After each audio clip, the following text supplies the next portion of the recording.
convido você para abrir aí sua Bíblia no livro do Apocalipse, capítulo 7.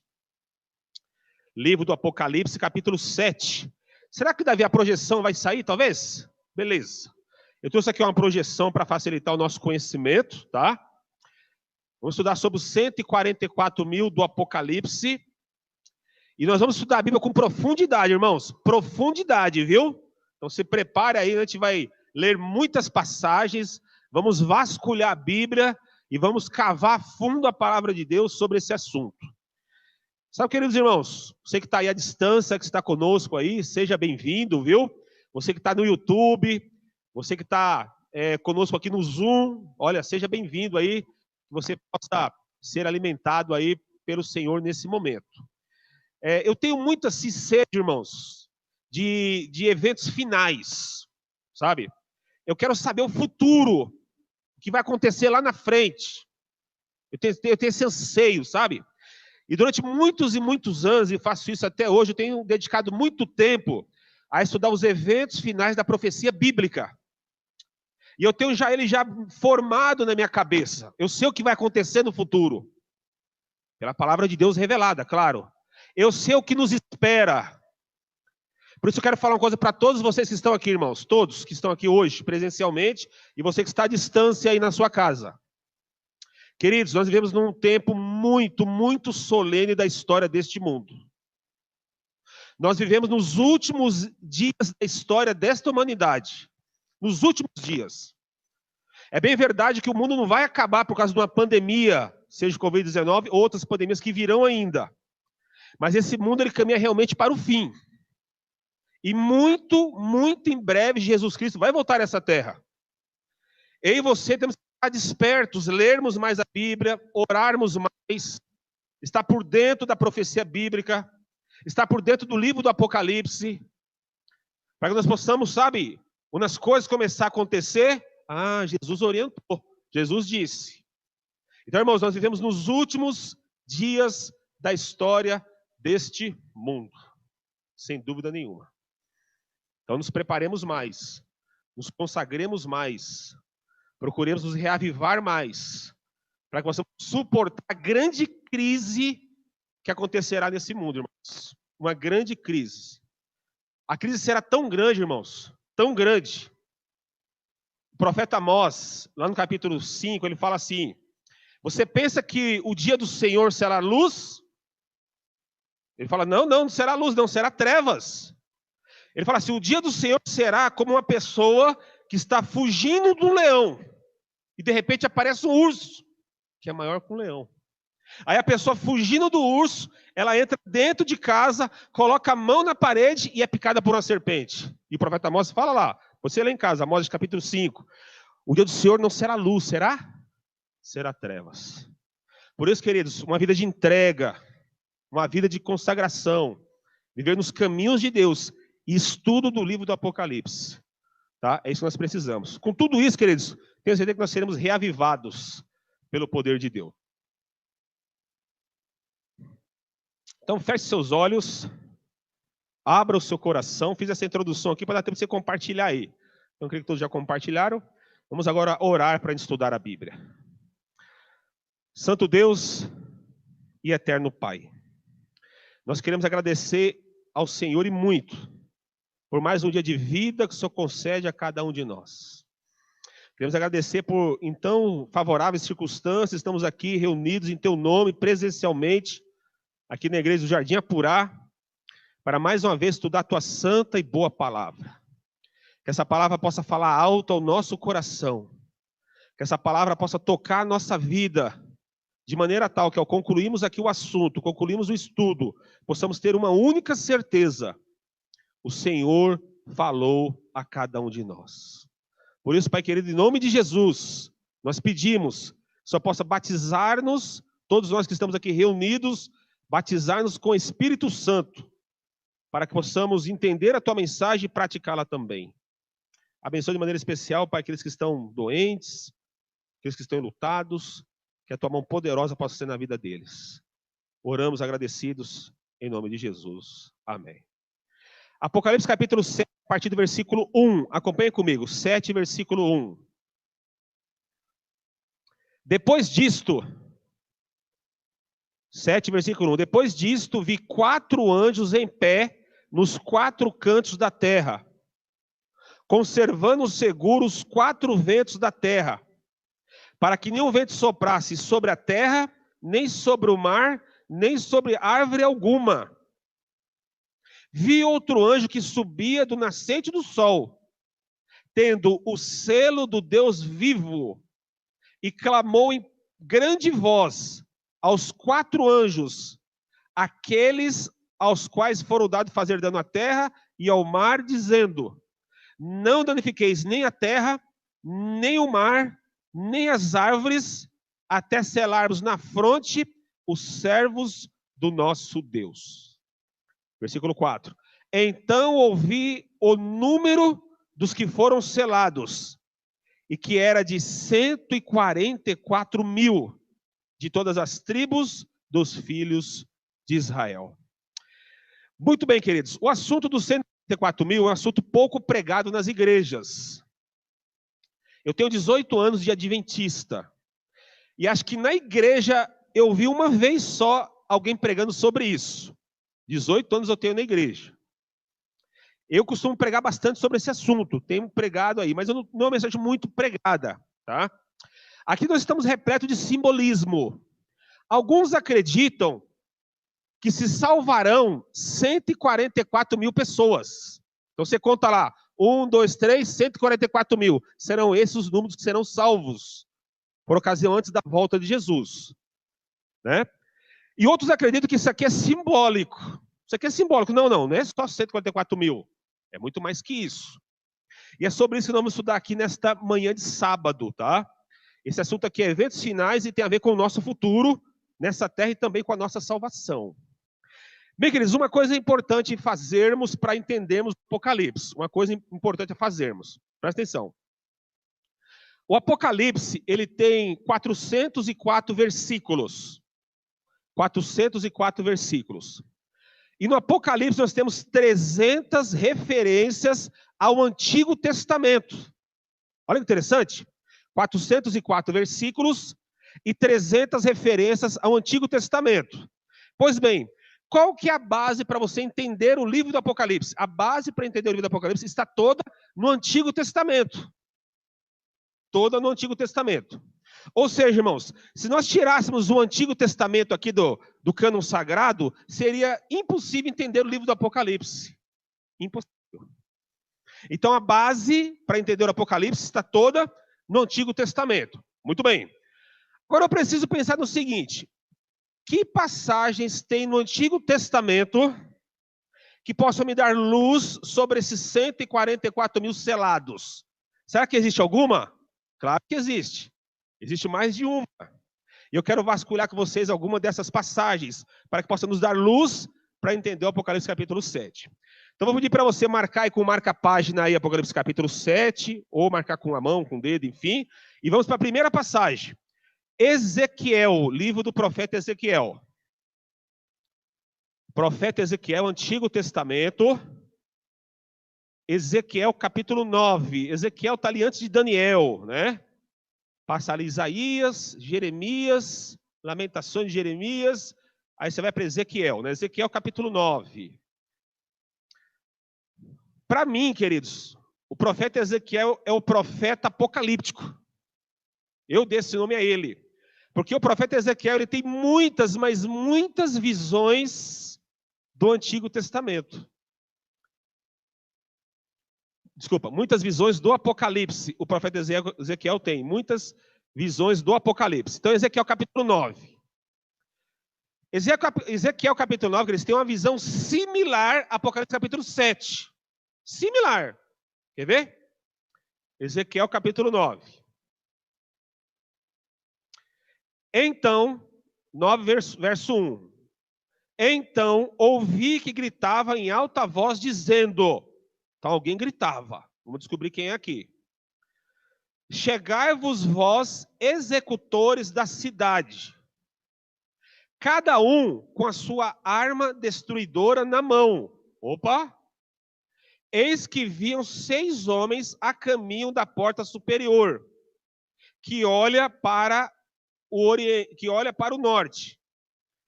Cada um com a sua arma esmagadora na mão. Agora, olha só agora. E entre eles, certo homem vestido de linho, com estojo de escrevedor à cintura. Entraram e se puseram junto ao altar de bronze. Então, na visão de Ezequiel, você vê que 7 homens entrando no santuário. 7 homens. 6 homens estão com uma arma esmagadora na mão, diz o texto. Uma arma esmagadora na mão. Um outro homem está com estojo de escrevedor à cintura. Estojo de escrevedor à cintura. Olha o verso 3 agora, ó. A glória do Deus de Israel se levantou do querubim, sobre a qual estava, indo até a entrada da casa. E o Senhor, agora quem está falando é o Senhor, clamou ao homem vestido de linho, que tinha o estojo de escrevedor à cintura, e lhe disse, olha o que o Senhor disse, para o homem com o estojo de escrevedor à cintura. Verso 4, passa pelo meio da cidade, pelo meio de Jerusalém, e faz o quê? Marca com um sinal, aonde? A testa dos homens que suspiram e gemem por causa de todas as abominações que se cometem no meio dela. Então Deus diz para o homem com estojo, entre Jerusalém e marca com um sinal a testa de todos os homens que suspiram, ou seja, que têm zelo pelas coisas de Deus. Verso 5. Aos outros disse, ouvindo eu. Aí Deus vai falar para os outros, ó. Os outros 6.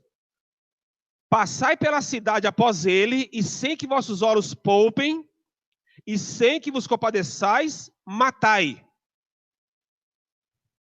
Matai a velhos, a moços e a virgens, a crianças e a mulheres, até exterminá-los. Mas todo homem que tiver o sinal, não vos cheguei. E deveria começar por onde, irmãos? Começai pelo meu? Ou seja, pelos que diziam, né? Serem de Deus. Então, olha que cena interessante. Isso aqui quer dizer uma visão, tá? Isso não aconteceu de maneira literal, não. É uma visão que o profeta Ezequiel tem. Então, o que acontece? 6 homens entram no santuário. Vamos prestar atenção aqui, ó. Vamos contextualizar. 6 homens entram na igreja do Jardim Apurá e começam a marcar na testa. Marca. Depois que esses 6 homens marcaram, né, depois que o homem com o estojo de escrevedor marcou, então o homem com o estojo de escrevedor entra na igreja e começa a marcar. Marcou. Depois que ele terminou de marcar, os outros 6 entram e mata quem não tem um sinal. E os que são mortos, tem criança, tem mulher e assim vai indo.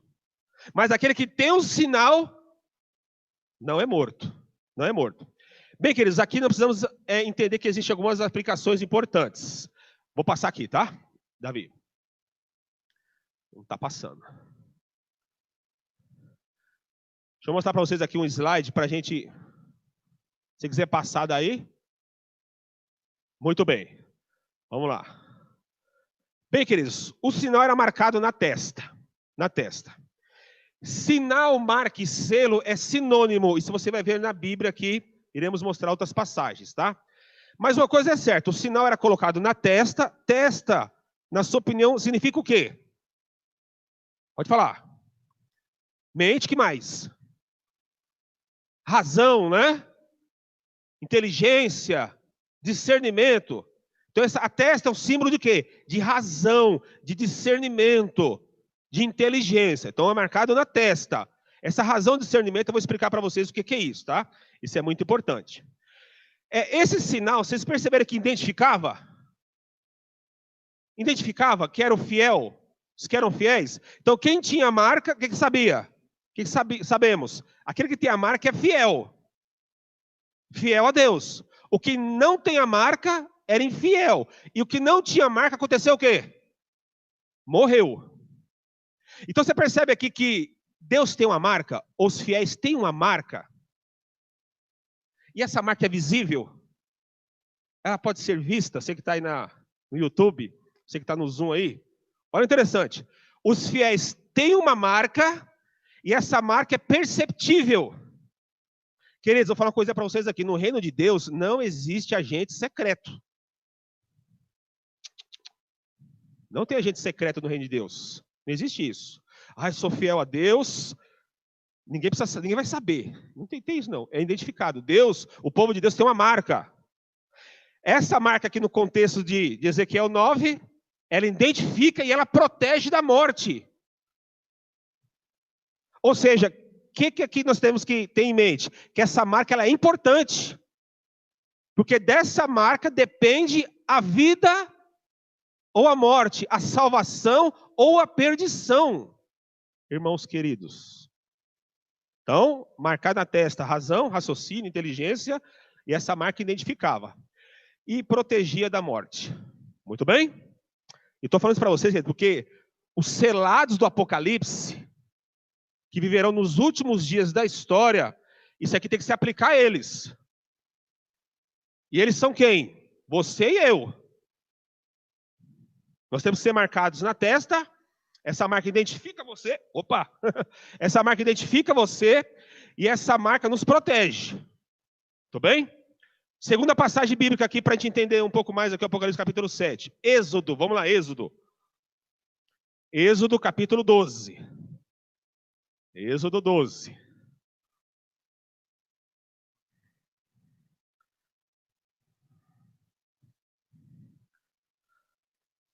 O sermão ele é forte, mas é uma mensagem de esperança, viu, irmãos? É uma mensagem de esperança para você e para mim. Graças a Deus estamos vivos para aprender isso. E graças a Deus temos chance de salvação, todos nós. A porta da graça está aberta. Então a mensagem é uma bênção para nós. Êxodo capítulo 12. Êxodo 12. Contextualizando. Você sabe a história, mas só para relembrar, para a gente ler, ficar mais claro. Moisés foi libertar o povo do Egito, certo? Dizem aí 400 anos de escravidão. Outros dizem que é 200, enfim. Mas tudo bem, estão lá escravos. Aí Moisés chegou lá para falar com o faraó, e o faraó falou, não, pode ir, povo. Foi assim? Tava coração duro, né? Aí Deus fez o quê? Enviou pragas. Pragas. Quantas pragas foi? 10 pragas. Com 9 pragas, nada do faraó amoleceu o coração, né? Aí vinha a 10ª praga. Qual que é a 10ª praga, queridos? A morte dos primogênitos. Tudo bem? Então aqui está falando sobre isso. Vamos lá. Êxodo 12, verso 1. Disse o Senhor a Moisés e a Arão na terra do Egito. 2 pontos. Quem está falando aqui, irmãos? Quem está falando? O Senhor Deus. Para quem? Moisés e Arão. Então o que o Senhor está falando para eles? Verso 2. Esse mês vos será o principal dos meses. Será o primeiro mês do ano. Vamos dar um nome aqui? Janeiro. Nosso calendário. Primeiro mês do ano. Janeiro.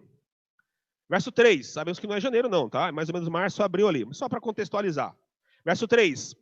Falai a toda a congregação de Israel, dizendo, aos 10 deste mês, ou seja, no dia 10 de janeiro, cada um tomará para si o quê, irmãos?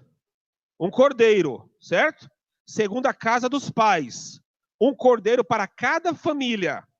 Tá? Como que tinha que ser o cordeiro? Verso 5. Como que tinha que ser? Lê aí. O cordeiro é como? Sem defeito, macho de 1 ano. Podereis tomar também um cordeiro ou um cabrito. Muito bem? Verso 6. Guardareis até que dia? 14º, ou seja, no dia 14, tá? Pegava no dia 10, guardava até o dia 14. E o guardareis até o 14º dia deste mês. E todo o ajuntamento da congregação de Israel vai fazer o quê? Imolará. O que imolará? Sacrificar, matar o cordeiro. Que horas? No pôr da tarde, no pôr do sol, né? À tarde. Verso 7. Tomarão do sangue de quem? Daquele cordeiro. E vai fazer o que aquele sangue? Porão em ambas as ombreiras e na verga da porta, nas casas em que comerem. Naquela noite comerão a carne assada no fogo, com pães asmos e ervas amargas o comerão, diz o texto. Olha o verso 11. Desta maneira o comereis. Olha aqui para mim, ó. Olha como é que Deus orienta até para comer aquele cordeiro. Como é que tinha que comer aquele cordeiro? É fantástico essa passagem, ó. Desta maneira comereis lombos cingidos. O que é isso? De pé. lombos cingidos, sandália nos pés, ou seja, já calçado, cajado na mão. Como? Depressa? Depressa. Essa é a Páscoa do Senhor. Então, se comer aquele cordeiro, ele já está pronto para ir embora, para sair do Egito. Essa é a orientação de Deus. Se você está deitado, levanta, levanta. Se você está deitado na cama, levanta, levanta. Vê essa mensagem de pé, tá? Você está deitado na cama, no sofá, levanta aí, levanta, levanta aí. Digita aí, ó, levantei. Aí o Davi me fala aqui, levantei, estou levantando aqui. Então levanta aí. Quem está na igreja aqui não dorme não, hein? Tá? Então levanta aí, vamos ver a mensagem de Deus. Né? Então era assim que tinha que comer. Verso 12. Porque naquela noite passarei pela terra do Egito, ou seja, um anjo destruidor, né? Sabemos a história. Passarei pela terra do Egito e ferirei no Egito todos os primogênitos. O que é primogênito mesmo, irmãos? O primeiro filho, né? O que é unigênito? O único filho, né? Então, primogênito, o primeiro filho daquela casa, daquela família, né? Desde homens até os animais. Olha que interessante. Executarei juízo sobre todos os deuses do Egito. Eu sou o Senhor. Agora o verso 13. Aqui é a chave. O sangue vos será por sinal. O sangue vos será por sinal. Nas casas em que estiverdes, quando eu vir o sangue, aí acontece o que, irmãos? O que o anjo faria?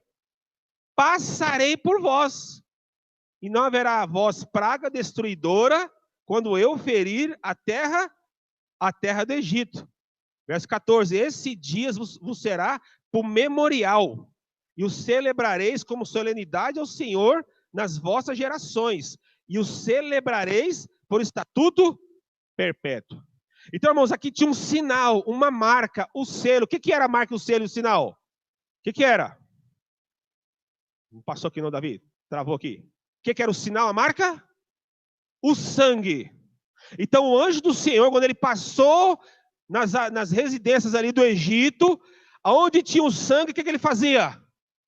Ele passava por cima. Por isso que Páscoa, crianças que estão nos assistindo aí, crianças que estão aqui, criança aqui, a minha filha, né? Páscoa significa passar por cima. Passar por cima. Isso é o significado da palavra Páscoa. Sabia? Então, onde tinha o sangue, o anjo passava por cima. E ali o primogênito não morria. E na casa que não tinha o sangue, acontecia o quê? O primogênito morria. Essa é a 10ª praga no Egito. Pois, irmãos, o que eu posso aprender aqui desse sinal, dessa marca, desse selo? Algumas coisas importantes. Primeiro, identificava e protegia. Irmãos, presta atenção, vou falar uma coisa para vocês. Você que está aí, vai assistir depois, né? A mensagem vai ficar gravada no YouTube da igreja, tá? Se inscreva no canal da igreja, compartilhe essa mensagem, clique no sininho, tá? Você que está aqui, quiser assistir à tarde em casa a mensagem de novo. Irmãos, presta atenção, guarda no seu coração. O povo de Deus tem uma marca. O povo de Deus tem uma marca. Essa marca identifica, essa marca é visível. É visível. E essa marca vai proteger. No caso aqui no contexto, da morte dos primogênitos. Essa marca, queridos, é uma resposta e obediência à palavra de Deus. Porque não foi Deus que mandou? Sim ou não? Deus que mandou, não foi? Deus mandou. É isso que é o marcar na testa. Isso que é a razão. Pela razão, você decide ter a marca. Pela razão, você decide ter o selo, a marca, o sinal de Deus. Você entende que você necessita daquela marca, que você precisa. Aí você é selado. Você tem que querer ter a marca. Isso é uma resposta, obediência à palavra de Deus. Irmãos, com essas duas passagens, já fica bem claro o que é o selamento dos 144 mil. Fica bem claro. Tá? Então aqui já está bem explicado. Depois eu vou retomar esse pensamento. Agora, irmãos, como é que vai ser esse mundo antes de Jesus voltar? Qual vai ser a situação da terra antes de Cristo voltar a esse mundo? Quer ver? Primeiro texto, Daniel. Vamos lá. Daniel 12. Daniel 12. Agora eu quero mostrar para vocês qual vai ser a situação da terra antes de Jesus voltar. Daniel capítulo 12. Daniel 12.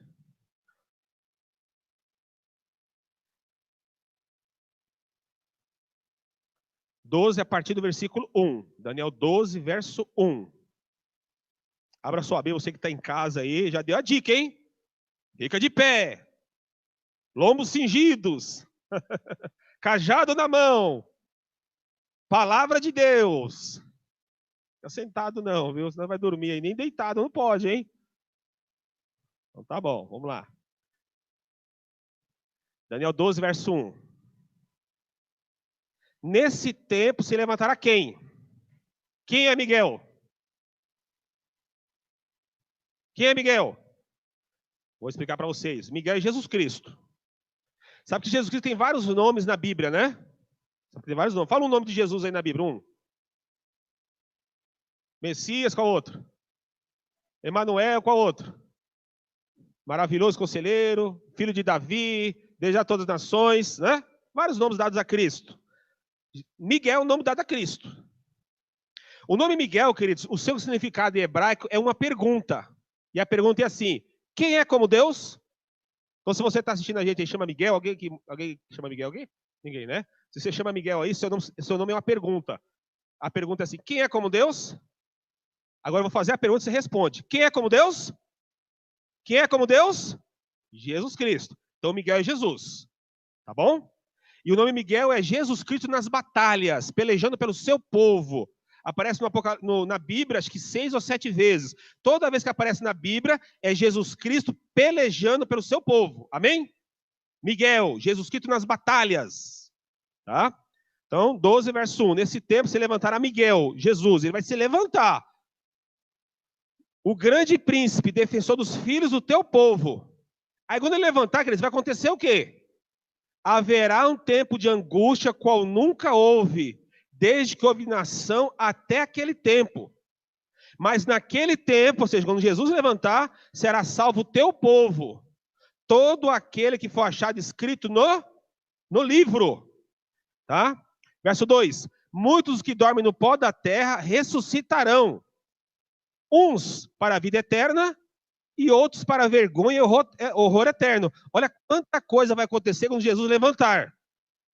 Haverá um tempo de angústia e haverá uma ressurreição de mortos. Alguns mortos vão ressuscitar para a vida eterna e outros vão ressuscitar para o horror eterno. Agora esse verso 3 é para mim e para você.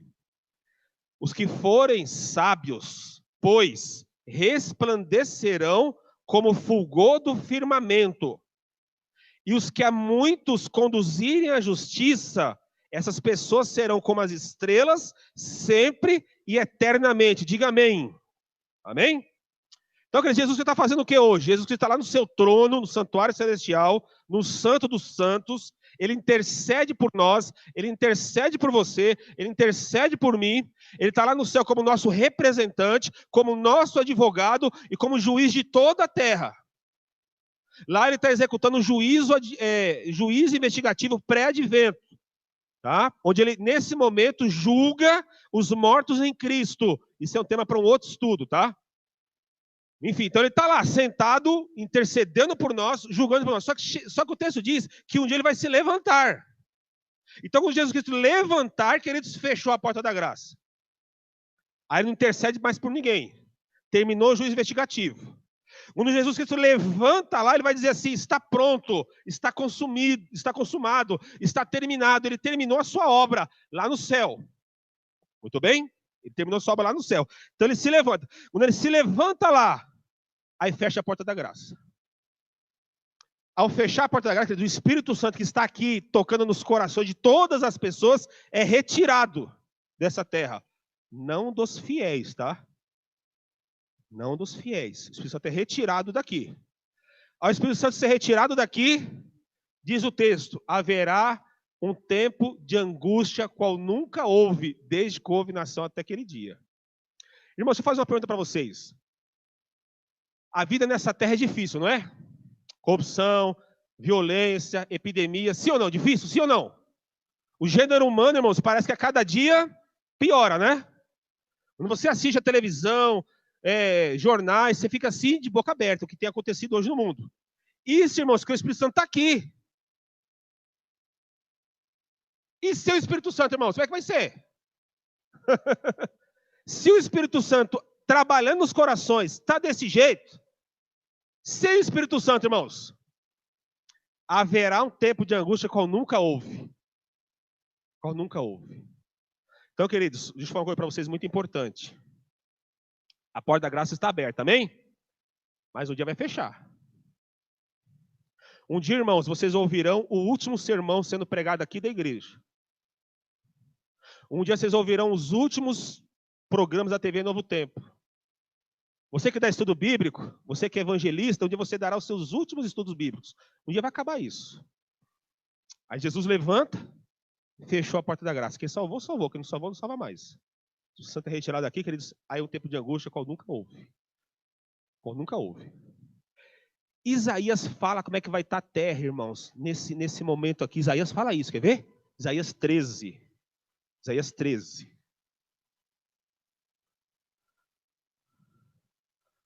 Isaías 13. Isaías capítulo 13. Bom retornar à igreja, né, irmãos? Por estarmos aqui juntos, adorando a Deus, estudando a palavra. Isaías capítulo 13. Olha só, irmãos. Aqui Isaías está relatando como vai estar essa terra nos dias antes da volta de Jesus. Presta atenção. Isaías 13. A partir do versículo 6. Olha aí, ó. Uivai, pois está perto o dia do Senhor. Esse uivai, em outras traduções, diz lamentem. Lamentem, pois está perto o dia do Senhor. Vem do Todo-Poderoso como? Com assolação. Verso 7. Pelo que todos os braços se tornarão frouxos, e o coração de todos os homens se derreterá. Olha o verso 8. Assombrar-se-ão e apoderar-se-ão deles dores e ais. Terão contorções como a mulher parturiente. Olharão atônitos uns para os outros. O seu rosto se tornará em rosto flamejante. Eis que veio o dia do Senhor, dia cruel, com ira e ardente furor, para converter a terra em assolação e dela destruir os pecadores, aqueles que não se arrependeram e aqueles que não deram atenção para a salvação. Verso 10, porque as estrelas e constelações dos céus não darão a sua luz. O sol, logo ao nascer, se escurecerá. Olha aí. E a lua não fará resplandecer a sua luz. Essa terra vai estar em densas trevas, irmãos. Negror total. E os homens vão estar assim, ó, apavorados de temor diante do Senhor e do furor da sua presença. Aí diz o verso 11, né? Castigarei, o verso 11, o mundo por causa da sua maldade. Olha aí. Castigarei o mundo por causa da sua maldade. E os perversos por causa da sua iniquidade. E farei cessar a arrogância dos atrevidos e abaterei a soberba dos violentos. Então, queridos, olha como é que vai estar o mundo por ocasião antes da volta de Jesus. Isso que Isaías menciona aqui, queridos, é mencionado, sabe aonde?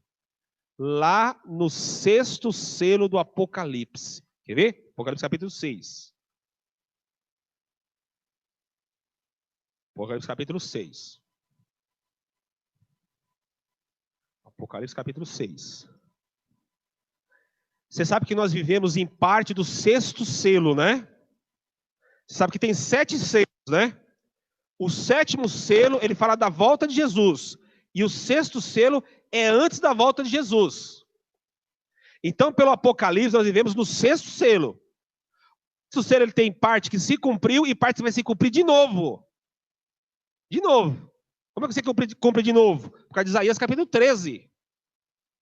Onde deixa claro que antes que venha o Senhor, as pessoas vão estar aterrorizadas, o sol não dará sua luz, as estrelas do céu cairão do firmamento, e assim vai indo.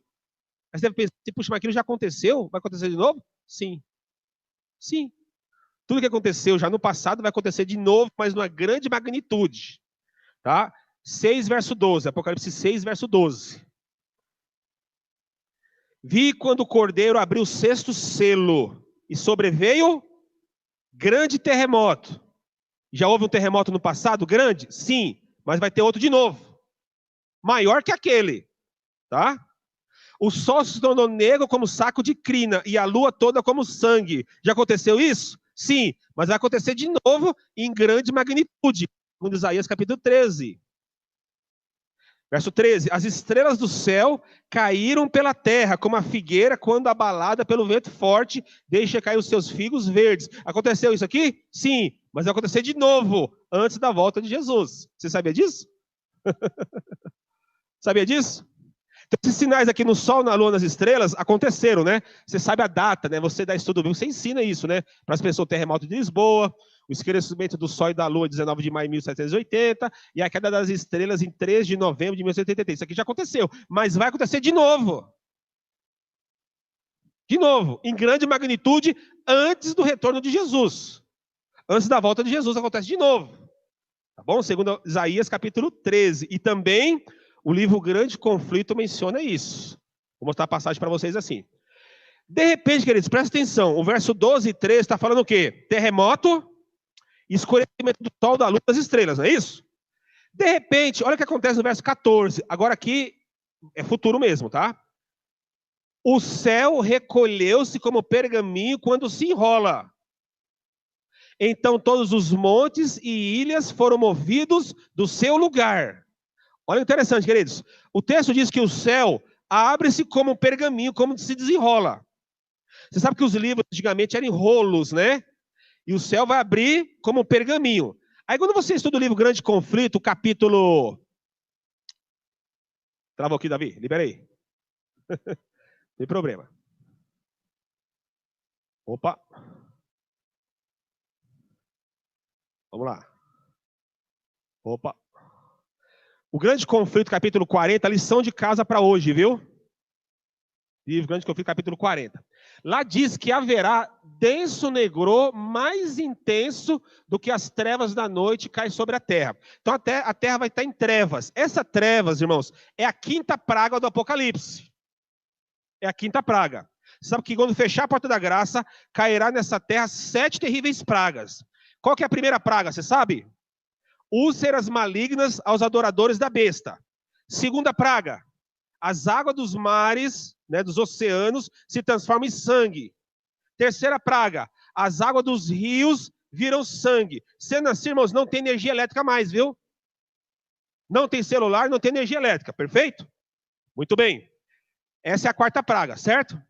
A 5ª praga, desculpa, a 4ª praga é o aquecimento do sol, tá? E a 5ª praga é trevas sobre a terra.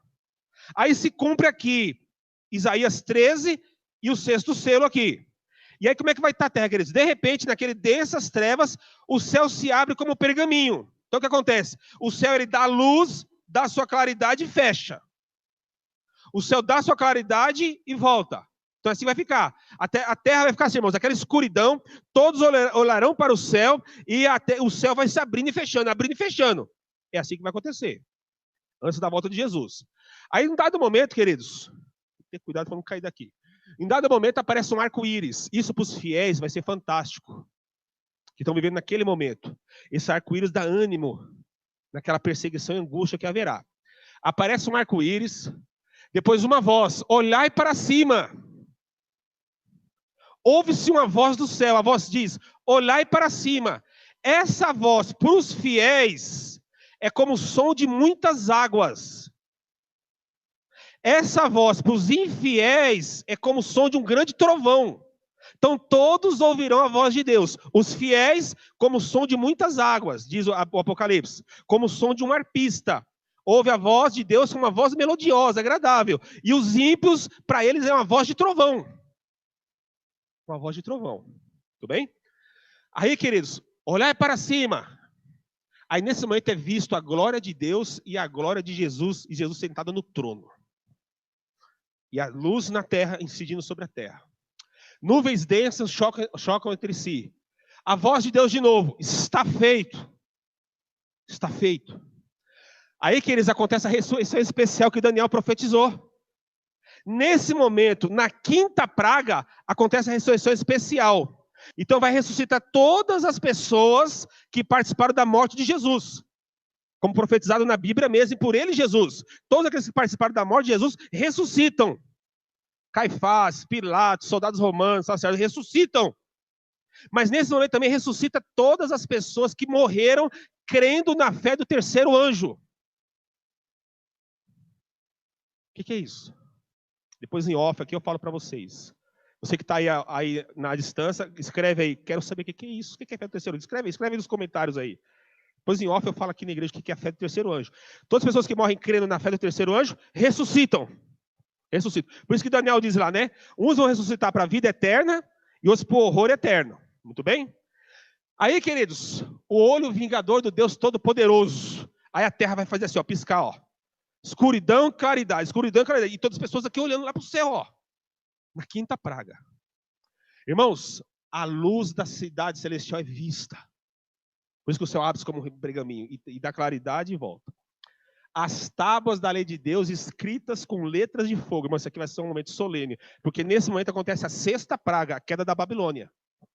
Se você quer aprender sobre a queda da Babilônia, entra no meu canal lá, Marcelo Rocha, tem um estudo lá sobre isso. Mas nesse momento que eles vão se ver no céu, as tábuas da lei de Deus e os mandamentos escritos com letras de fogo.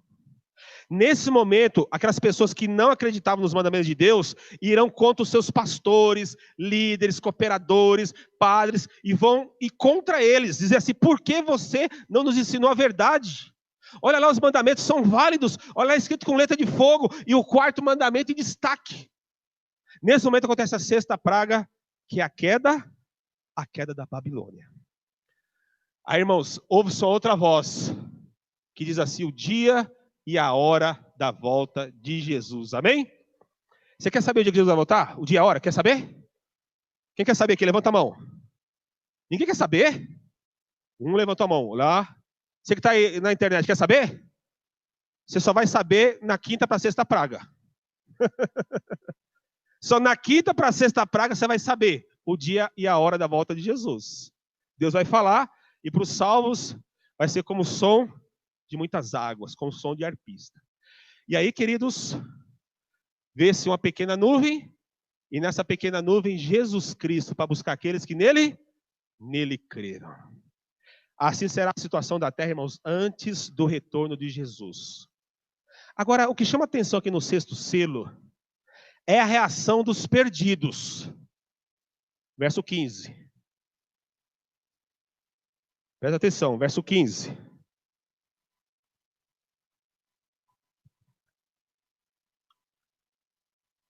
Achei uma água aqui, ó. Ufa. Ó, verso 15. Os reis da terra, os grandes, os comandantes, os ricos, os poderosos, todo escravo e todo livre. 6,15. 6,15. Apocalipse 6, verso 15. Os reis da terra, os grandes, os comandantes, os ricos, os poderosos, todo escravo, todo livre, faz o quê? Se escondem nas cavernas e nos penhascos dos montes. Apocalipse capítulo 9, verso 6, que eles diz que os ímpios vão procurar a morte e não vão conseguir morrer. Por isso que eu tenho uma tese minha, Marcelo, mas essa tese é baseada na Bíblia. Quando fechar a porta da graça, ninguém morre mais. Quando fechar a porta da graça, irmãos, ninguém morre mais. Nem os ímpios, nem os salvos. Vão querer morrer e não vão conseguir, mediante a situação. Pensa na situação da terra. Trevas, o céu abrindo e fechando, a voz de Deus, terremoto, praga caindo. Vão querer o quê? Quero morrer. A morte vai fugir deles. Apocalipse 9, verso 6. Claro que depois os ímpios vão ser mortos, claro, né? Sabemos aqui na Bíblia Sagrada, né? Mas quando fechar a porta da graça, ninguém morre mais. Depois os ímpios serão mortos quando Jesus voltar, né? E vão ressuscitar 1000 anos depois. Aí outro estudo bíblico aí, né? Aí o verso 16 diz, né? e disseram aos montes e aos rochedos: cai sobre nós, escondendo-nos da face daquele que se assenta no trono e da ira do Cordeiro. Olha o verso 17. Porque chegou o grande dia da ira deles. Desde que diz lá Isaías 13, chegou o grande dia da ira deles. E olha o que eles perguntam: quem é que pode suster-se? Olha o que os ímpios perguntam aqui, ó. Mediante aquela situação no mundo, eles perguntam assim: quem pode ficar em pé? Aí você sabe que aqui é o fim do 6º selo, né? E o próximo seria o 7º selo, não é isso? O 7º selo. Só que o 7º selo não vem na sequência. O 7º selo está no capítulo 8. Você tem um capítulo ali de parênteses entre o 6º e o 7º selo. O 7º selo fala da volta de Jesus. O 6º selo é dos últimos dias da história deste mundo. No meio deles tem um parênteses. O parênteses é o capítulo 7. O que acontece no capítulo 7 aqui, que eles não acontecem na sequência do 6º selo. Ele tem que acontecer antes do cumprimento total do 6º selo. Agora, queridos, o capítulo 7 aqui, queridos, presta atenção aqui, é o suprassumo do estudo. Por que está aqui o capítulo 7 aqui? O capítulo 7, queridos, é uma resposta de Deus para os ímpios. Os ímpios perguntam assim, um olhando para o outro, olhando para o céu, aquele pavor, aquela situação, repito, pragas. Pensa até como é que vai estar, irmão, sem Espírito Santo aqui, o céu abrindo e fechando aquela escuridão, sem energia elétrica. Os ímpios olham naquele mundo, daquela situação e falam assim: quem pode ficar em pé? Aí Deus responde no capítulo 7. Quem pode ficar, irmão? Os 144 mil selados. Essa é a resposta de Deus. Os ímpios perguntam: quem pode ficar em pé? Aí Deus responde para eles: os 144 mil selados. Essa é a resposta de Deus. Agora a pergunta: quem são? E agora vamos ir para o final do estudo, irmãos. Para o final do estudo. Vamos agora ver quem são. Capítulo 7, verso 1. Repito, irmãos. O que está registrado aqui no capítulo 7, verso 1, até o verso 8, tem que acontecer antes do fechamento da porta da graça.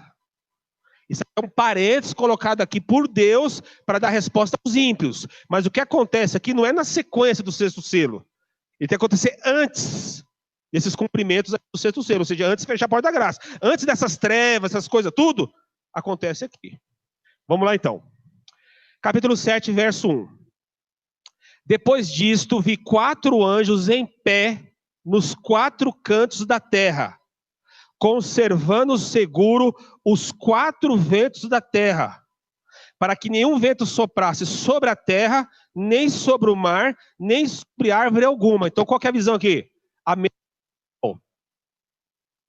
Lá nós temos um homem que marca, né? Davi, solta para mim aí. Fazendo um favor. Vamos lá. Vamos lá. Diz que 4 anjos seguram os 4 ventos da terra, certo? Enquanto os 4 anjos seguram os 4 ventos da terra, um outro anjo sela na testa o servo de Deus. Não é isso? Pois bem, o que é esse vento na profecia? Alguém sabe?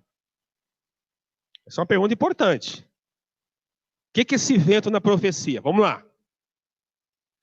O vento na profecia, queridos, significa guerras, né? Enfim, catástrofes e assim vai indo, tá? Mas, ó, no Velho Testamento, no Antigo Testamento, simboliza as forças destrutivas que são agentes de Deus. Ou seja, esse vento que os anjos seguram são agentes de Deus. Agentes de Deus. Aí tá as passagens ali, tá? Você marca aí e confere lá, tá? E na cultura judaica, queridos, vento são juízos de Deus nessa terra. Agora quero ver se você é bom do Apocalipse. Se não responder errado, não tem problema. Quais são os juízos de Deus no Apocalipse? Alguém sabe sobre os ímpios? Fácil, já falei aqui várias vezes. Quais são os juízos de Deus que simbolizam esse vento? As pragas. As pragas. As pragas do Apocalipse são os juízos de Deus sobre os ímpios nessa terra.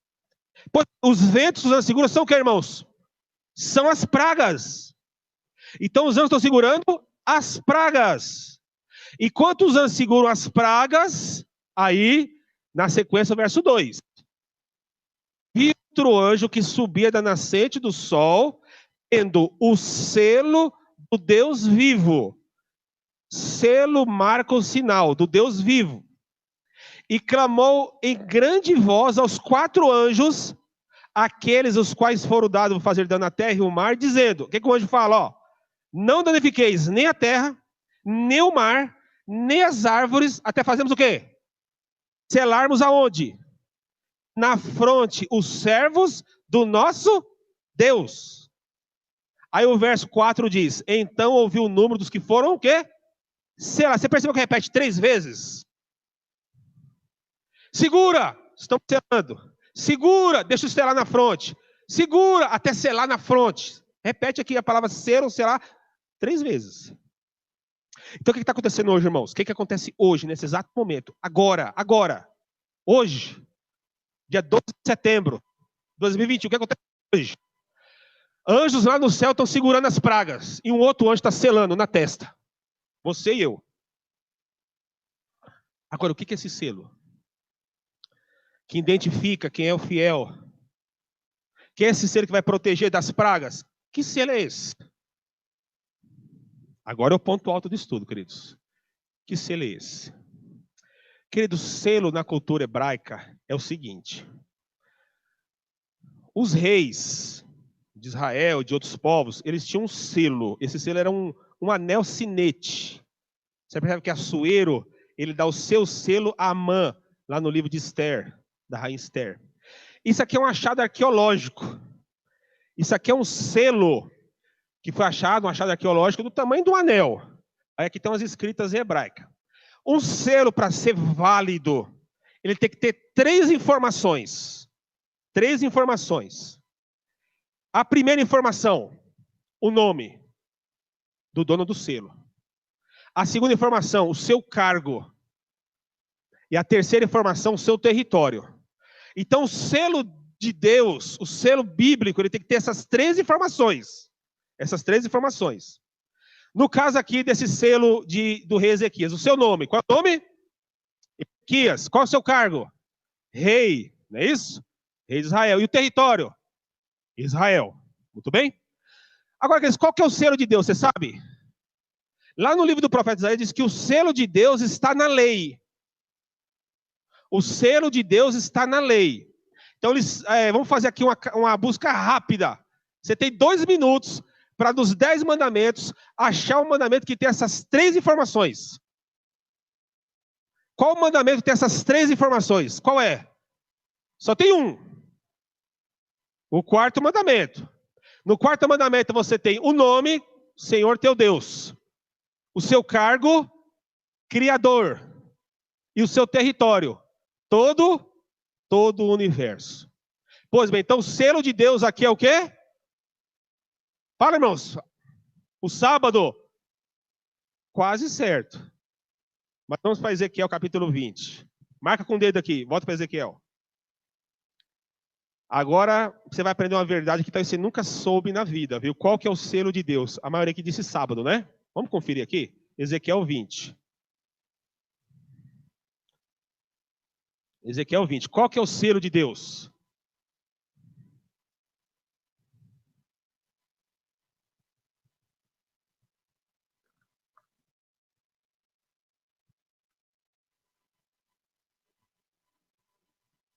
Ezequiel 20. Enquanto vocês encontram aí, quero parabenizar aqui a equipe técnica, que deixou tudo funcionar direitinho. Parabéns e louvado seja Deus pelo trabalho de vocês, viu? Obrigado mesmo. Ezequiel 20, verso 20. 20. Vamos lá. Qual que é o selo de Deus, o sinal, a marca de Deus que seus fiéis devem ter? Ezequiel 20. Diz assim: Deus, pois servirão para que saibais que eu sou. Qual que é o selo de Deus? Qual é o selo de Deus, irmãos? Errado. Opa. Qual é o selo de Deus, irmãos? A santificação do sábado. Parabéns, irmão. Não é isso que diz o texto? Ó, santificai os meus sábados, por servirão de sinal. Está com dúvida? Lê o verso 19, quer ver? Olha o verso 19. Eu sou o Senhor vosso Deus. Andai nos meus estatutos, guardai os meus juízos e mais o quê? Praticai-os. Ou seja, os mandamentos devem ser praticados. Aí ele fala, ó, santificai os meus sábados, pois servirão de sinal entre mim e vós, para que saibais que eu sou o Senhor, o vosso Deus. Olha o 21 agora para arrematar, ó. Mas também os filhos se rebelaram contra mim, e não andaram nos meus estatutos, nem guardaram os meus juízos, os quais, cumprindo-os o homem, viverá por eles. Antes fizeram o quê? Profanar os meus? O que é profanar o sábado? Profanar o sábado é você fazer de algo sagrado, santo, algo comum. Então, o que acontece, irmãos? Olha só a lógica. Uma pessoa que hoje não está trabalhando no sábado, um bancário, um empreendedor, um empresário, não sei, enfim, tem muitas pessoas que hoje não trabalham de sábado. Essas pessoas são seladas, sim ou não? Não. Quando é que a pessoa é selada? Quando ela pratica, santifica o sábado. O que é santificar, irmãos? Separado para fins sagrados. Então, quando é que eu sou selado? É quando eu santifico o sábado. Ou seja, separado para fins sagrados. Meu tempo está correndo ali, o relógio parece um velocímetro de carro. Mas, irmãos, tem muita gente aí, viventista, que não guarda sábado coisa nenhuma. E que não é selado pelo anjo. Pensa que guarda o sábado, mas não guarda coisa nenhuma. Eu vou dar um exemplo aqui. A pessoa dorme o dia inteiro. Pessoa saudável, tá? Não lê a Bíblia, não fala de Jesus. É o dia inteiro dormindo. Come e dorme, come e dorme. Será que a pessoa dessa santificou o sábado? Responda você e Deus aí. Claro que não, irmãos. Claro que não. Não pensa que guarda o sábado. Não guarda, não. Tem que santificar o sábado. O que é santificar? Separado para fins sagrados. Jane, coloca na agenda aí. Marcar um estudo aqui com vocês de como Jesus guardava o sábado. Como Jesus guardava, o que ele fazia no sábado. Aí você vai entender o que é santificar o sábado. Santificar o sábado, queridos, é você separar o dia para fins humanitários e fins missionários. E era o que Jesus fazia. É isso que é santificar o sábado. Você separa o sábado para fins humanitários e fins missionários. Humanitários é o quê? Ajudar as pessoas nas suas necessidades. E fins missionários é o quê? Pregar o evangelho do reino. Você pode ler depois lá Lucas, capítulo 4, do verso 16 ao 18, Jesus fala que tem que fazer isso no sábado. Tudo bem? Então, queridos, o que é o selo de Deus? O que é o selo de Deus, irmãos? Fala com coragem. A santificação do sábado. O selo de Deus é a santificação do sábado.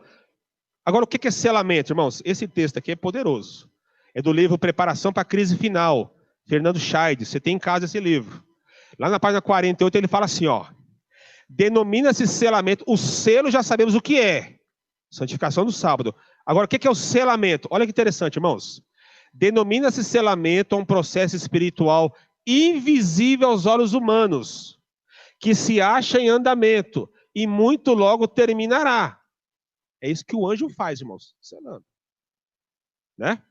Por outro lado, o processo de selamento começa para cada cristão no dia da sua conversão e termina para ele por ocasião da sua morte ou por ocasião do fechamento da porta da graça. Então, como é que funciona o selamento, irmãos? É a cada dia, a cada sábado. Então, pode ser que hoje você não está selado, mas sabe que vem sim. Quando é que acaba o selamento para você e para mim? Quando eu morro. Por isso, irmãos, que a porta da graça está aberta, todos nós temos chance de salvação. E nós estamos vivos, todos nós temos chance de salvação. Morreu, acabou. Morreu, acabou. Este trabalho, irmãos, é acompanhado pelos anjos de Deus e pelo Espírito Santo. E consiste na impressão dos princípios da lei divina, inclusive o quarto mandamento na vida dos fiéis que estão se preparando para isto. O que é isso em palavras mais fáceis, irmãos? Quem sela é o Espírito Santo. O Espírito Santo ele te leva a Bíblia, como diz lá João 16, 13. O Espírito te guia à verdade. Você entende a verdade e você decide, sabe, com consciência, com razão, por isso que o selo é na testa. Você decide ser fiel a Deus. Custa o que custar, morra quem morrer, doa quem doer, você decide ser fiel à palavra. E a palavra diz que você tem que santificar o sábado. A palavra diz que você tem que aceitar a morte de Jesus, aceitar o sangue dele derramado. Se você toca no seu coração, você aceita Jesus. E Jesus fala assim, quem me ama, guarda os meus mandamentos. Aí você lê os mandamentos, está escrito lá, você tem que santificar o sábado. Aí o Espírito Santo toca no seu coração e você decide pela razão, irmãos. Não é pela imposição, não é como a lei dominical. A lei dominical do diabo que vai ter, ela é imposta sobre as pessoas. Será obrigatório guardar o domingo. Guardar os mandamentos de Deus e a lei de Deus, você decide. Você quer guardar? Viverá por eles. É isso que é marcar na testa. E quem faz isso, irmãos, é uma obra do Espírito Santo. E esse selamento, ele vai acontecendo, irmãos. Eu tenho para mim que é como uma conta corrente, sabe? Tem dia que eu estou selado, tem dia que eu não estou selado. Por isso, irmão, vou falar uma coisa para você que está assistindo aí, para você que está aqui. Irmãos, a gente tem que reformar a nossa guarda do sábado, irmãos. Pelo amor de Deus, hein? Reformar a guarda do sábado. Pensar com isso com carinho, porque é isso que é o selo de Deus, irmãos. A santificação do sábado. Volta para o Apocalipse 7 lá, volta lá.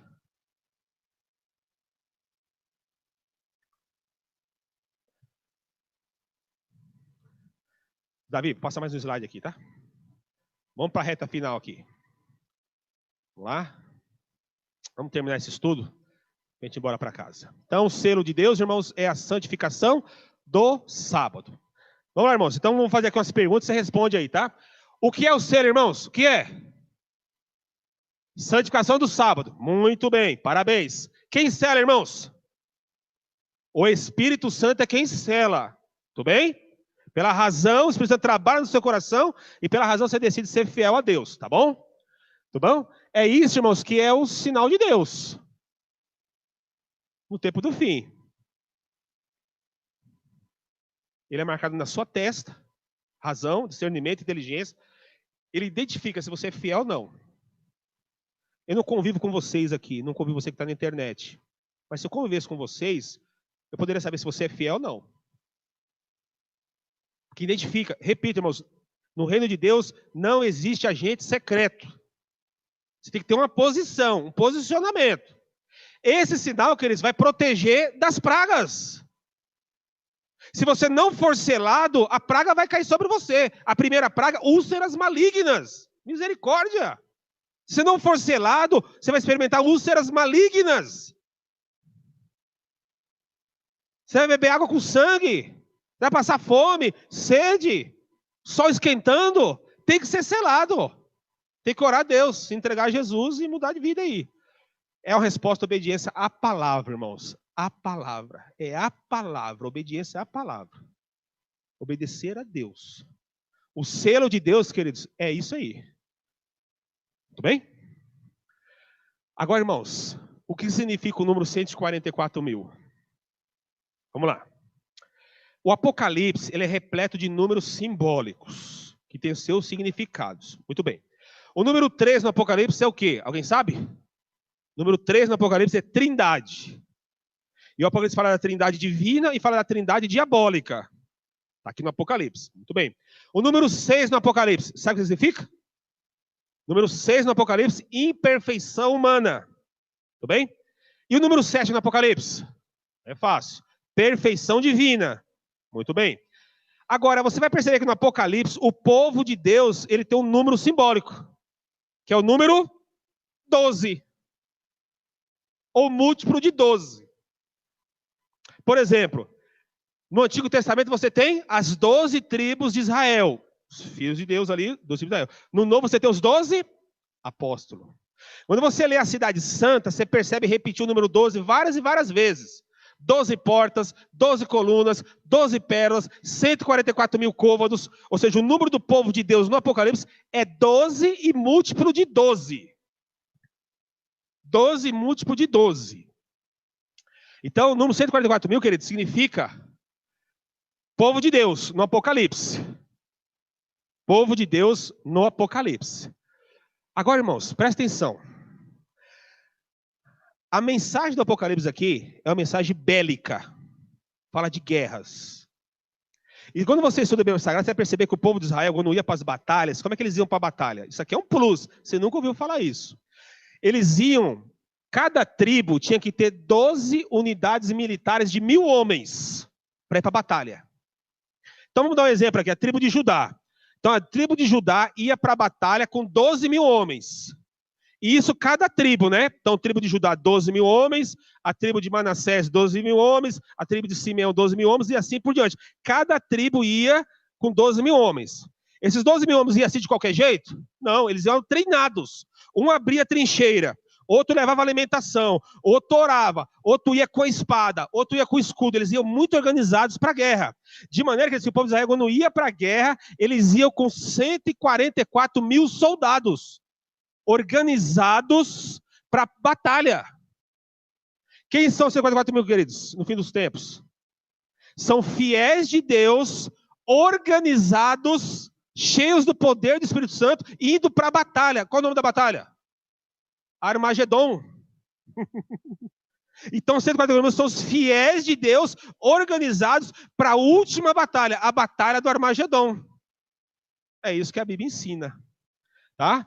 Então, esse é o significado dos 144.000. Agora a pergunta aqui: quem são? É literal ou simbólico? É literal ou simbólico, irmãos? Tem hora, irmãos, que eu penso assim, vendo assim a vida da igreja, que eu penso que é literal, sabia? Tem hora que eu penso que é literal, sabia? Deus vai contar 1, 2, 3, 144.000 são os fiéis ali, que vão viver antes da volta de Jesus. Mas não é, irmãos, é simbólico. É simbólico. Amém por isso. Então nós temos chance. Agora, como é que eu desvendo isso aqui, irmãos? Isso aqui é a coisa mais simples de todo estudo bíblico, irmãos. Mais simples. Olha aqui o capítulo 7, verso 4. Olha, é simples você identificar quem são os 144.000. É muito simples. 7, verso 4, ó. Então, ouvi o número dos que foram selados, que era de 144. O que João fez aqui? Ele ouviu. Aqui no Apocalipse, irmãos, tem um princípio, chama princípio ouvir e vi. Ouvir e vi. Repete no Apocalipse 4 ou 5 vezes. O que é isso? João, ele ouve algo, e quando ele vê o que significa aquilo que ele ouviu. Quer ver um exemplo? No Apocalipse capítulo 1, João ouve por detrás dele uma voz, com uma voz de trovão. Ele ouve. Quando ele olha para ver, ele vê Jesus andando no meio de 7 candeeiros. Então ele ouve a voz. Quando ele vê, é Jesus. Então aqui também tem um princípio ouvir e vir. Ele ouviu o número de 144.000. Quando ele parou para ver, ele viu o que, irmãos? Verso 9. 7, verso 9. Olha que legal, irmãos. Depois dessas coisas, vi. E eis uma grande multidão, que ninguém podia enumerar. Amém? De todas as nações, tribos, povos, línguas, em pé diante do Cordeiro, vestido de vestiduras brancas, com palmas na mão. Então, irmãos, quem são 144.000? É literal ou simbólico? É simbólico. Quantos são os 144.000? Quantos são? É uma grande multidão. E não dá nem para enumerar, irmãos. Amém? Aí você quer matar aqui a prova dos 9? Verso 13. Versículo 7, ó. Um dos anciãos tomou a palavra dizendo: estes que se vestem de vestiduras brancas, quem são e de onde vieram? Está falando de 144.000. Que aqui no versículo eu não li com vocês, mas diz que eles são com vestes brancas e tal. Então, um ancião, né, dos 24 anciãos, quem são esses aí? 144.000. Aí, olha só o que diz o verso 14. Respondi-lhe, meu senhor, tu sabes. Ele então me disse: são estes os que vêm da onde? Da grande tribulação. Lavaram suas vestiduras e as alvejaram no sangue de cordeiro. Razão porque se acham diante do trono e o servem de dia e de noite no seu santuário. E aquele que se assenta no trono estenderá sobre eles o seu tabernáculo. Agora olha aqui o verso 16, ó. Jamais terão o quê? Nunca mais terão o quê? Sede. Não cairá sobre o quê? O sol, nem ardor algum. São aqueles que vivem antes de Jesus voltar. Então, irmãos, quem são os 144.000, irmãos? São todos os fiéis, todas as pessoas fiéis que estarão vivas por ocasião da volta de Jesus. Amém? Esses são 144.000. São esses que vão ver a sacudidura, são esses que vão ver o alto clamor, são esses que vão ver o decreto dominical, são esses que experimentarão o tempo de angústia, são esses que vão ver as pragas, são esses que serão perseguidos, serão humilhados, serão aprisionados, são esses. Um grupo de fiéis vivos por ocasião da volta de Jesus. Agora, grande pergunta. Eu e você poderíamos fazer parte desse grupo? Sim ou não? Sim ou não? Claro. Mas para participar desse grupo, nós precisamos experimentar duas coisas. Primeira, tem que estar vivo. Ponto. Tem que estar vivo antes de Jesus voltar. Essa é a primeira. E a segunda? Tem que santificar o sábado. Tem que santificar o sábado, irmãos. Tem que estar vivo e tem que santificar o sábado. Por uma obra poderosa do Espírito Santo. E eu quero terminar, irmãos, lendo Apocalipse 14, para a gente terminar mesmo, tá? Para a gente ir embora. Foi bom estar aqui com os irmãos, viu? Você que está na internet aí, obrigado pela sua presença. Capítulo 14 do Apocalipse. Vamos ler, cantar o hino e vamos orar e vamos embora.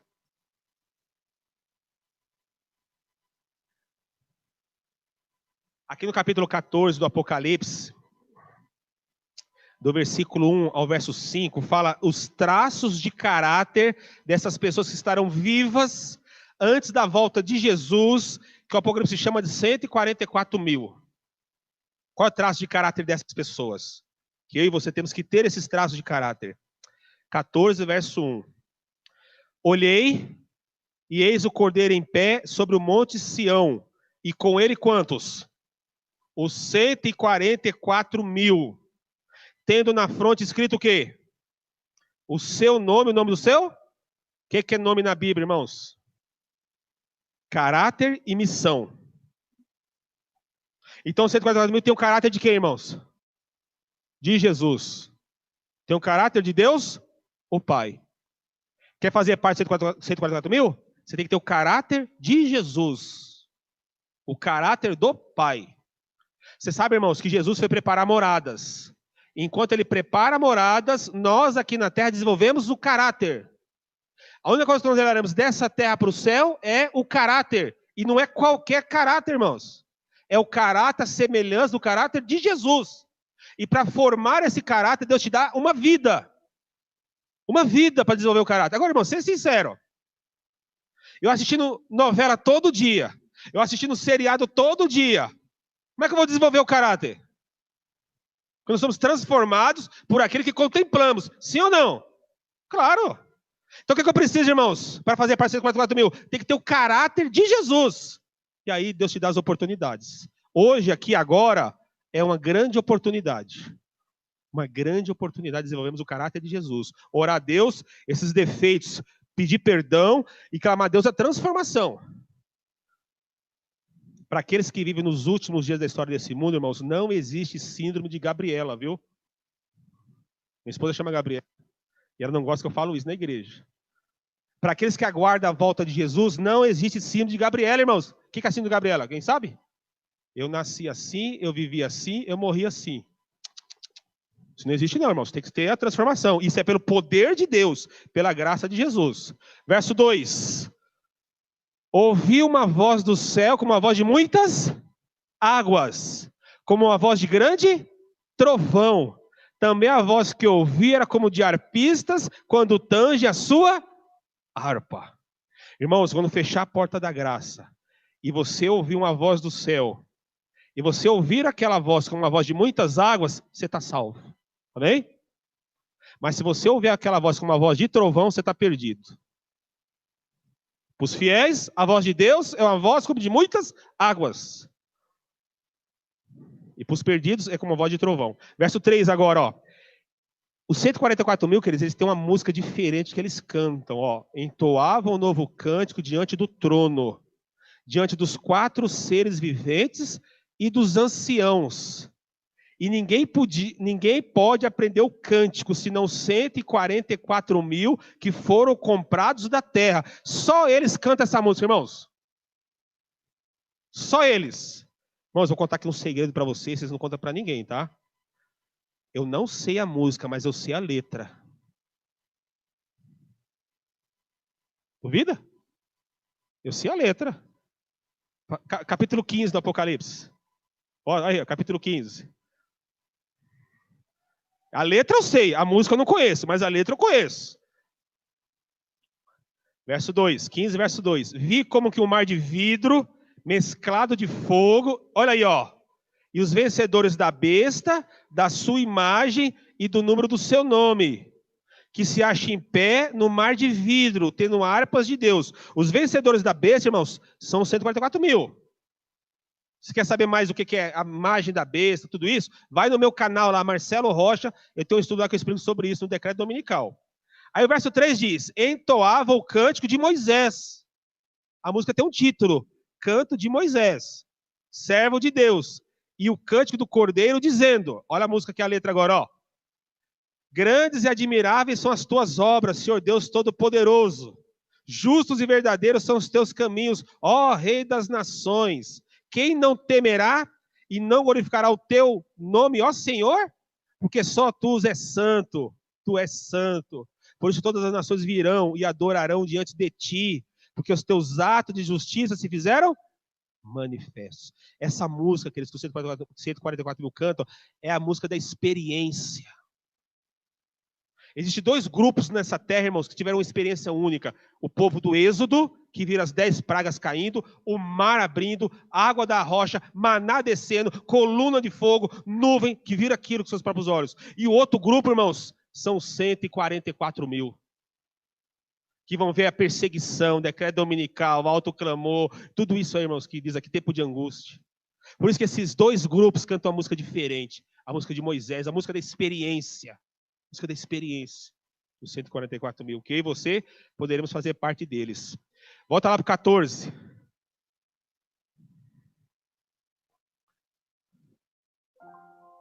Verso 4. São estes os que não se macularam com mulheres. O que é mulher na profecia, irmãos? O que é mulher na profecia? 4. São estes os que não se macularam com mulheres. O que é mulher na profecia, irmãos? Igreja. Os 144 mil não se macularam com igrejas. Eles têm convicção da doutrina verdadeira. Eles têm convicção da doutrina bíblica. E eles andam no caminho, irmãos. Doa quem doer, morra quem morrer. Aconteça o que acontecer. Eles estão firmes na doutrina. Você já viu irmão que é levado por qualquer vento de doutrina? Que por qualquer coisinha mina abandona os caminhos de Deus e vai para outras igrejas falsas, onde pode satisfazer o seu bel prazer. Os 144 mil, que eles não abandonam a igreja verdadeira de Deus, não abandona. Não abandona para procurar e se macular com outras igrejas. Aí continua o texto, né? São estes que não se macularam com mulheres, porque são castos. São eles os seguidores do Cordeiro, por onde quer que vá.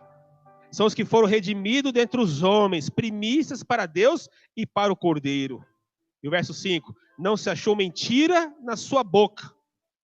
E também não tem mágoa. Irmãos, vivemos um momento solene da história deste mundo. Os anjos e outro anjo sela na testa os servos do nosso Deus. Que Deus te abençoe. Que a graça de Jesus possa ser contigo. Que você possa ser um fiel, consagrado, um ganhador de almas para o reino.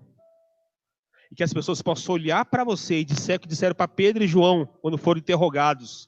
Lembra lá, Atos 3? A cura do coxo ali na porta da igreja? Quando foram interrogar João ali e Pedro, que eles falaram: esses homens andaram com Jesus. Esses verdadeiramente andaram com Ele. Que o mundo possa olhar para nós e dizer: não, esses andam com Jesus. Amém? Vamos cantar um hino, irmãos? A gente orar e ir embora? Está aqui no PowerPoint. Será que vai soltar? Será que soltou? O hino é assim, quiser põe ele solto então. Acho que não soltou não. É alguma coisinha deu erro. O nome do hino, irmãos, é Pés na Terra e os Olhos no Céu. Amém? Como é que eu e você temos que viver nessa terra, irmãos? Como nós temos que viver? Pés na terra e os olhos no céu. É assim. Pés na terra é o que, irmãos? Viva, estude, trabalhe, corra atrás dos seus sonhos, das suas metas, dos seus objetivos. Esteja preparado para que Jesus voltar. Pode tocar o hino, viu? Se der aí. Esteja preparado no meu pendrive. Pode tocar, pode tocar. Esteja preparado, irmãos. Como se Jesus fosse voltar hoje. Hoje. Tá bom? Mas prepara também que você fosse voltar daqui 100 anos. Pés na terra, olha só. Pode tocar. Beleza. A gente vai cantar esse hino e vamos orar. Você que esteve com a gente aí, obrigado pela sua presença, viu? Vamos ficar em pé? Sandália nos pés, cajado na mão. Canta bem forte.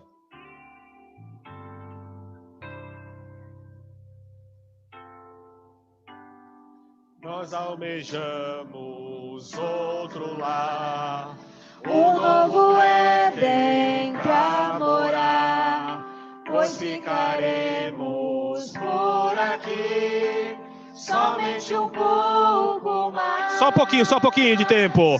Essa promessa quero alcançar, custe o que custar, e enquanto espero, sigo confiando no poder que vai me salvar. Como é que eu tenho que viver? Com os pés na terra e os olhos no céu eu vou. Com os pés na terra e os olhos no céu eu vou, seguindo até encontrar meu Jesus. Essa é uma oração, essa música, irmãos, uma oração. Canta com alegria. Um novo dia surgirá quando Jesus aqui voltar.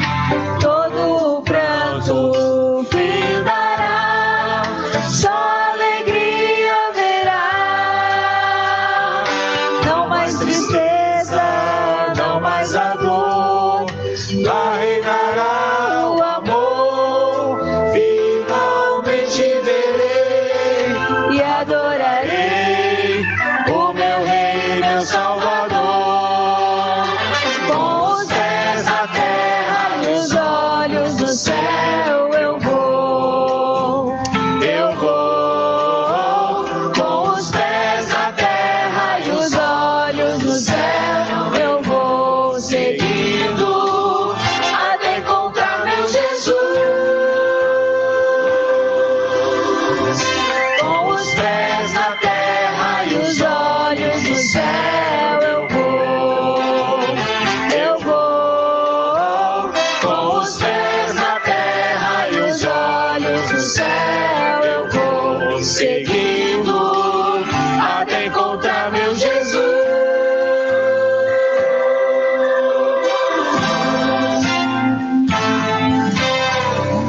O Espírito Santo aqui me lembrou que quando terminar aqui a transmissão, vou responder para vocês aqui quem são aqueles que ressuscitam na ressurreição especial, que tem a fé do terceiro anjo.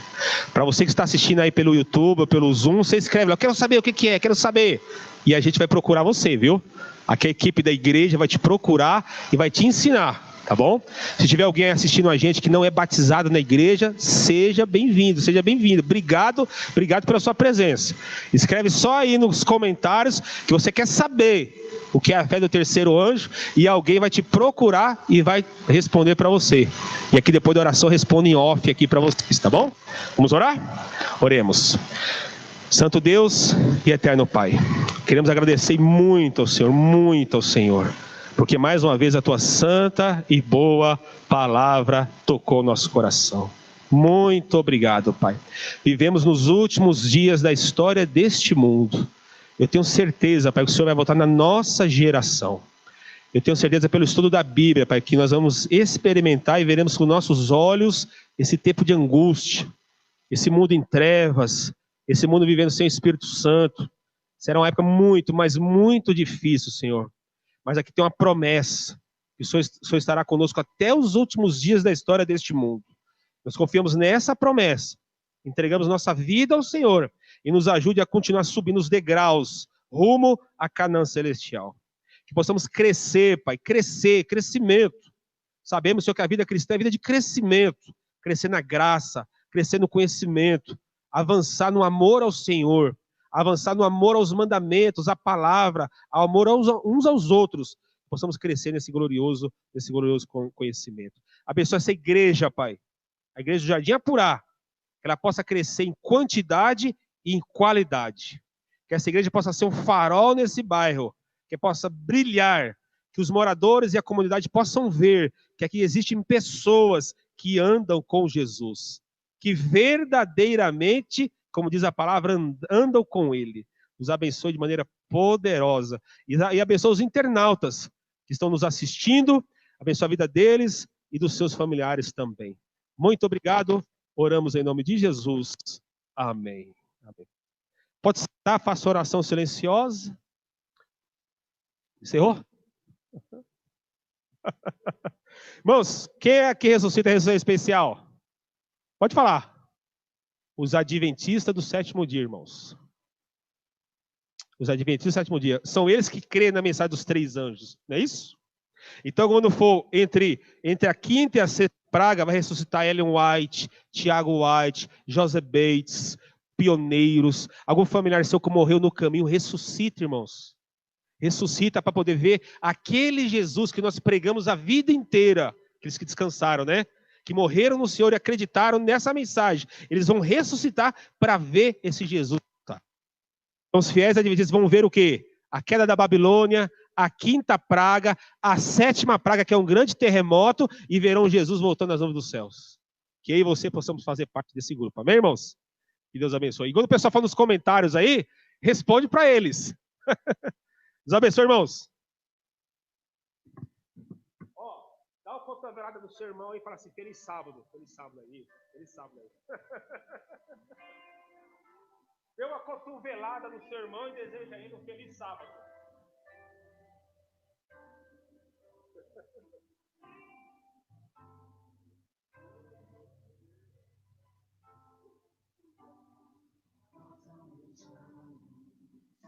Obrigado, irmãos. Bom sábado. Oi? Então, é assim, uma pergunta. Não vai me responder aqui. Aí, aqui, por exemplo, uma pessoa que morre hoje. E ela, por exemplo, é fiel à luz que ela conhece. A controvérsia do sábado é que decreta o dominical. Porque assim, o movimento da dominical é o selo da besta e o selo de Deus. Quem usa o selo de Deus, quem usa o selo da besta está perdido. Então hoje o fiel que está na igreja lá, mas é fiel, morre hoje, se aquilo que é Deus, Deus não leva em conta o que é ignorante.